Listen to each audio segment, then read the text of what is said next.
क्या कि साहब कभी हम लोगों ने मतलब ऐसी नौबत देखी हो?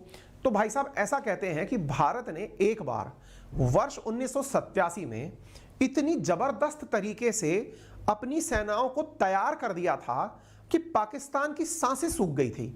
यानी हम लोगों ने एक बार इतना जबरदस्त वॉर एक्सरसाइज किया। वॉर एक्सरसाइज का मतलब होता है कि पूरी तरह से तैयार हो जाओ युद्ध के लिए। जैसे आपने अभी इन दिनों जब यूक्रेन रशिया के बारे में सुना था तो आपने देखा था ना कि रशिया कहता था कि मैं तो युद्ध का अभ्यास कर रहा हूं, और सीमा पर वो सारे के सारे सैनिकों को लेकर खड़ा हो गया।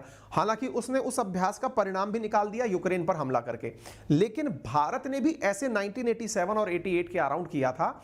उसने एक बहुत बड़ा युद्ध अभ्यास किया था, और ऐसा युद्ध अभ्यास कि हमने अपने लगभग आधे जवान जो हैं वो बॉर्डर एरिया में राजस्थान में लाकर खड़े कर दिए थे। 5 लाख सैनिकों की संख्या है जो बताई जाती है, जिससे पूरी दुनिया चिंता में चली गई थी कि कहीं ये युद्ध अभ्यास हकीकत में ऐसा ना हो जाए कि भारत जाकर के पाकिस्तान पर हमला कर दे।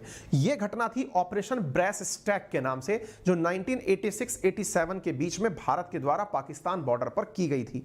इसकी खबर जो है वो न्यूयॉर्क टाइम्स में भी 1987 में प्रकाशित हुई थी कि on India's border huge mock war, यानी इंडिया जो है वो एक मॉक ड्रिल की तरह से मॉक वार का अभ्यास कर रहा है। ऑपरेशन ब्रेस स्टैक कभी आप विकिपीडिया पर भी पढ़ेंगे, अगर आप चाहेंगे तो इसके बारे में हम एक अलग से सेशन भी बना देंगे जिसमें आपको ये बताएंगे कि कैसे वो घटना हुई थी जब हम अपने लगभग 5 लाख सैनिकों के साथ में मात्र 100 मील पाकिस्तान से दूर रह गए थे, और हमने अपनी पूरी तैयारी इस तरह से कर ली थी कि ये पूरी तरह से एक वॉर गेम हो।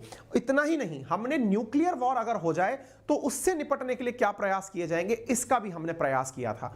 तो ये सब चीजें हैं जिनसे कि न्यूक्लियर वॉर को लेकर के हमेशा मामले निकलते रहते हैं। उम्मीद है कि आपको यह जानकारी जानकर अच्छा लगा होगा, अच्छी से जानकारी